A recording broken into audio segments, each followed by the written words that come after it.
这点哈，我想人类哈有很多这个发现，人类的文明越来越发达，我们有很多生物哈，很多动物濒临绝种。好，我们要努力保护这些动物，但是呢，有些动物哈，好像那些害虫，好，我们想要拼命的想要消灭它，但是呢，它就是不绝种。好，我们用很多方法要保护的动物，结果它濒临绝种。但是呢，我们想要拼命消灭它的害虫，反而一代一代哈出现抗药性，好，反而很难消灭。这人类历史就是这么吊诡。我们看到哈，共产党啊，就是后面这个特色。其实啊，中国共产党有一个特色哈，我们讨厌它也好，支持它也好，不得不重视它有一个特色，就是说哈，他很擅长搞宣传，他很喜欢搞宣传。好，从列宁开始就说宣传是党的命脉，但是呢，现在的中国共产党就是他很少哈被自己的宣传所迷惑，也就是说他宣传归宣传，他自己呢对于形势的理解哈，跟他所宣传的其实是不一样。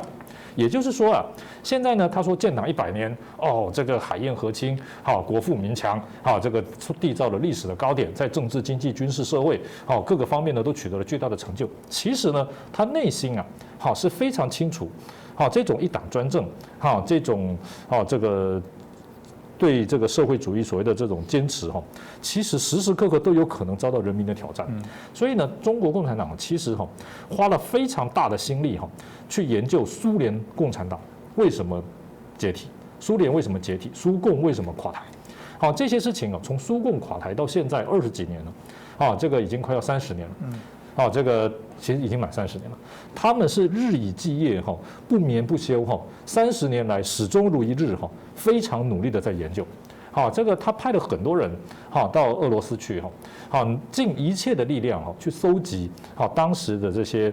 这个文件、好记录、档案、好回忆录。好，如果有人愿意说的，好，俄罗斯也愿意这个释放的，他们不惜一切代价，好，看是请他到中国来讲演，还是收集这些方面的资料。他所有这些努力呢，就是要去弄清楚到底是什么因素让苏联解体、苏共垮台，因为他就是避免要重蹈这样的覆辙。那他现在呀，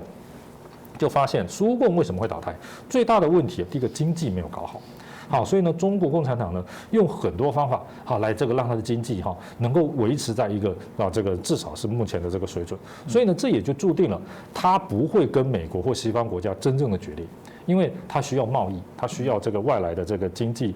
这个贸易呢来支撑它的发展。所以他看到虽然跟美国打贸易战，可是呢，日本、东南亚、欧盟，好，它这个积极的这个发展这个贸易，好，并没有因此而中断。那另外一方面呢，好，这个他也知道。共产党呢做宣传，当然是希望大家都支持共产党，喜欢共产党，热爱共产党。但是呢，他也绝对没有傻到认为说大家就真的会这么热爱他、喜欢他。所以呢，他真正追求就是说，你要喜欢我、热爱我，当然我很欢迎，我很追求。但是呢，我真正要的、能够做到的，就是你怕我，你怕我。这个你不尊重我，你不喜欢我，但是你怕我，你非得依赖我，那我的目的也就达到了。所以呢，我个人认为其实中国共产党对于美国的或者是西方国家迟早要来追究这个疫情的这个来源。不管你这个疫情是不是你故意制造出来的病毒，至少你在初期的防疫所应该担负的国际责任我个人认为这一点它始终是有所警觉的。而且是有所准备的，因为这个要追究这个中国责任的这个说法，也不是今天才有，很早就有了。疫情一开始的时候，就有这样的声音了。所以我相信他也一定是尽了各种努力在进行准备。所以我们可以看到未来我个人的预料是他对世界各国的这种经贸的拉拢，疫苗的攻势，各式各样的方法一定会。这个更加的努力层出不穷。主要就是不要形成一种国际间共同的力量，来影响我，来追究我。我想这个至少在第三世界国家呢，这一点恐怕他的努力是有一定可能的这个成果。因为呢，也有一些国家，譬如说俄罗斯或者是其他国家也可能有同样想法，就是说你利用这次的疫情恐怕让美国啦、西欧啦这些国力或者是这种军事的发展多多少少呢，因为经济因为这种纾困还是受到了一些影响。我想这一点呢，所以也就是说，他就想办法利用这些他可以结合、他可以利用的势力。所以我们可以看到中国最近跟俄罗斯关系非常的密切这个彼此呢这个高层的会晤啦，好发表联合宣言啦，好等等等等，这些我认为他是第一个会做。第二个哈，他还是时时刻刻警惕苏共垮台，第一个经济。第二个什么？长期的跟美国对抗，好，尤其是北约组织，好，这个长期的这种高度的对抗哦，好，这个让苏联呢投注了大量的国力，好，在这个军事上，所以呢，他现在来讲，他认为他的这个国防的形势哈，没有苏联这么糟糕。好，没有亚洲北约的存在，所以他一定会采用各种方法去分化，好，让你不要形成这个亚洲的北约，好，这个让重蹈苏联长期对抗的覆辙。第三呢，他发现你这个苏联为什么苏共会解体，就是出现了戈巴契夫啊这种改革派。那改革派呢，也不是所有人都支持，所以呢，这个出现了党内路线的分歧，后来出现了叶尔钦，这个，所以呢，他一定不可能让这种党内会有出现改革派的可能。好，出现党内斗争，好，出现党内路线分裂的可能。他认为要亡党，这个内部分裂这是绝对是最核心的。所以呢，习近平呢，大书特书他的权威，你这个什么习语录啦、习思想研究中心啦，我相信他自己也不会认为那些东西真的就有办法能够改变大家思考什么东西。但是呢，没有关系。第一个，你设立这个中心，好，大家来读我的书，来看我的这个言论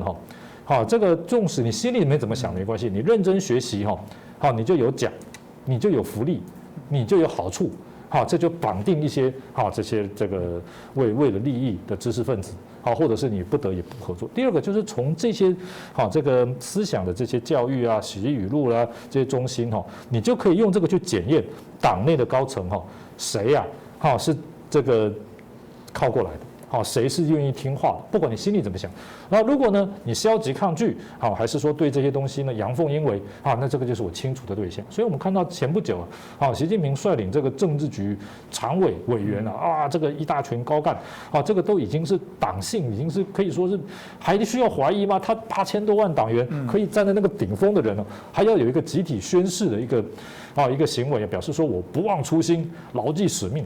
这个就代表他意识到尽管有高官厚禄，尽管有强力控制，尽管有几百万解放军武警，他还是担心党内会分裂。即使现在来讲，他可能认为说还没有一个主要能够出现的改革派领袖，足以挑战这个共产党，足以挑战他自己。但是呢，他对于这方面的忧虑。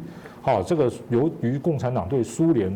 苏共的解体的重视，可以相信这种想法、这种阴影永远会环绕在这个中共任何领导人，也不只是习近平，任何人只要坐上那个位置，他都要担心这个问题。